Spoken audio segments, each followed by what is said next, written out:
Salamin'ny fanantenana, mpamonjy morazo indrindra amin'ny fahoriana. Izany no irahantsika indray amin'ity alahady maraina ity, izay nasako anao ampitiavana indray.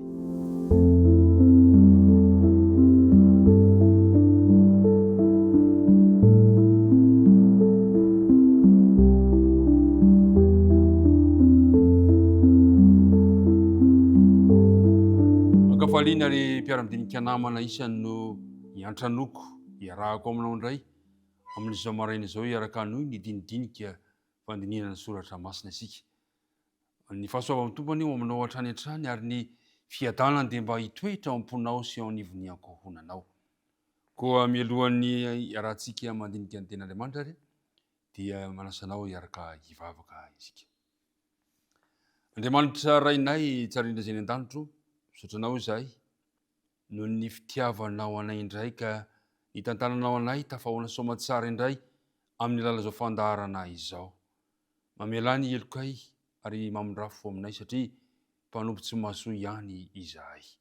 Koa ankehitriny ary raha iaraka mandinika ny teninao izahay dia aoka ny fanahinao masina no ampitoeranao temponay, andraisanay tsara ny teninao ka hitondra soa sy fitahinao anay izany dinidinika izany noho ny amin'ny anarana Jesosy. Amen. Ry mpiara-midinika namana isany, ao amin'ny tontolon'ny salamo, ao amin'ny salamo sika izao ary mbola anatin'ilay tontolo fandinihana, ny fomba fandinihana ny faminaniana amin'ny baiboly hatrany hatrany isika. Fa amin'ity andro ity dia hijery isika ny amin'ny fizarana faharoa, tamin'ny hery moa ilay fizarana voalohany amin'ny salamo, ary amin'ity kosa indray ny salamo fizarana faharoa. Ny dinidinika ataontsika androany dia ny hoe salamo fanantenana, mpamonjy morazo indrindra amin'ny fahoriana.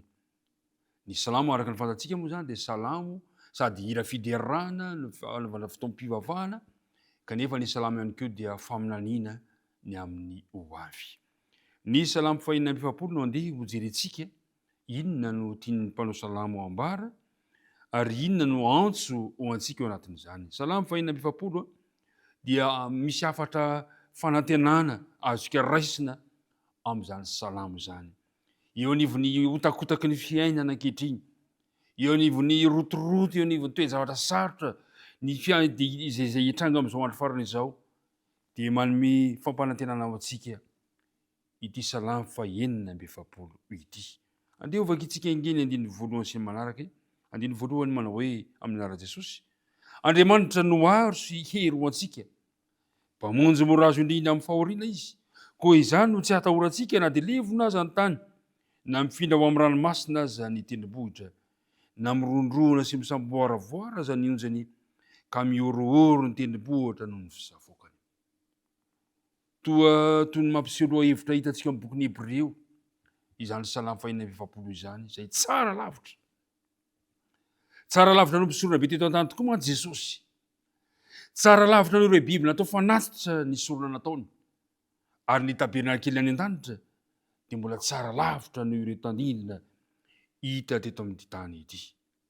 Hafa nefa ny fomba hanehon'ny mpanao salamo azy eto indray.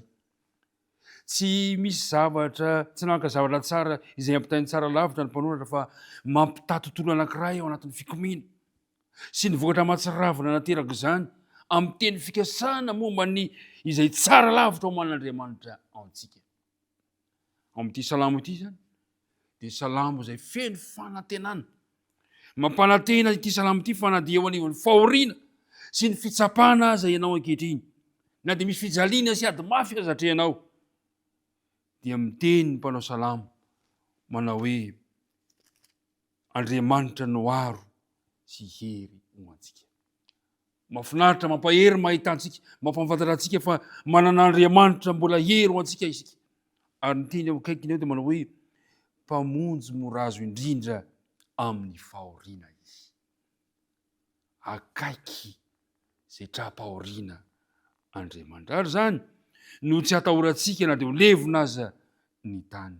Ary mahafinaritra ny fanambarany eo amin'ny andinin'ny fahafolo, dia izy hoe mitsaraka aoko fantatra rehefa izao no Andriamanitra, hisanatra amin'ny firenena samihafa aho, hisanatra ho amin'ny tany aho. Izaho no Jehova. Eo anivon'ny toe-javatra sarotra ry namana mpiara-mandinika isany, aoko fantatsika fa Jehova no Andriamanitra. Asaina mitsahatra amin'ny toky isika fa indray andro any dia hifarana izany rehetra izany ary sandratra amin'ny firenena samihafa Jehova. Mahafinaritra ny fanambarana amin'ny andininy faharoa manao hoe koa izany no tsy atahorantsika na dia ho levona aza ny tany na mifindra amin'ny ranomasina aza ny tendrombohitra. Zany no faminaniana izay mampatsiahy antsika avy hatrany zatra hitranga amin'ny fiavian'i Kristy fandroana izany toe-javatra izany. Ny Apokalipsy 1:24 masy dia nilaza manao hoe dia lasa tahaka ny taratasy voahorona ny lanitra ary ny tendrombohitra sy ny nosy rehetra dia nafindra niala tamin'ny fitoerany. Ny apôstôly Petera koa dia nanambara amin'ny Petera 2:7 manao hoe sady manantena ny mampafaingana ny havian'ny andron'Andriamanitra izay amay sy alevona ny lanitra ary andoro sy ampiempo ny tena ny zavatra rehetra. Ary zany natonga ny mpanao salamo faminaniana, hitan'ny mpanao salamo manao hoe koa izany no tsy atahorantsika na dia ho levona aza ny tany na mifindra ao amin'ny ranomasina aza.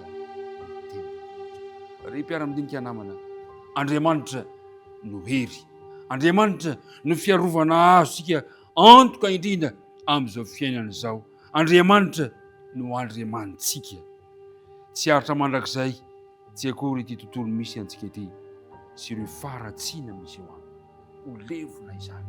Kanefa ao anatin'izany rehetrarehetra izany dia manana fanantenana isika araka ny fanambaran'ny mpanao salamo manao hoe Andriamanitra no aro sy hery. Maninona moa raha izao ankehitriny izao amin'izao andro hafelomantsika izao no mba takitsika amin'Andriamanitra izany fiarovana sy hery izany? Maninona tokoa moa raha dia n'izao ankehitriny izao dia apetraka Andriamanitra te-ampontsika izany fanantenana izany? Raha hiatrika ny tontolo andro ary ianao androany dia manantena an'Andriamanitra fa izy no Andriamanitra mpamonjy mora azo indrindra amin'ny fahoriana. Mirary faherezanao anao, mirary tontolo andro mahafinaritra ao anao ary mampahery anao fa Andriamanitra dia momba antsika indrindrandrindra ny fitiavan'Andriamanitra izay nasehony dia amin'ny fijaliana ka nahafatesany Kristy mba hamonjy ahy sy hamonjy anao. Ny tompony amelombelona amponao izany fanantenana izany. Hiaraka hivavaka isika tompoko. Andriamanitra rainay izay any an-danitra, misaotra anao izay fa manana Andriamanitra hery sy fiarovanao anay. Andriamanitra toky azonay anteherana na dia eo aza ny fahoriana, na dia eo aza ny rotoroto, na dia eo aza ny toe-javatra sarotra eo amin'ity fiainana ity, dia ianao no fanantenanay. Koa amin'ity tontolo andro ity ary dia tia metraka ny fiainana am-pelantananao izahay. Anaiza anay misy anay ninona ataonay dia aokotsapanay fa eo ianao mitantana anay. Dia mitahy ireto mpiara-mandinika amiko reto momba azy ireo ihany koa ianao. Anaran'i Jesosy. Amen.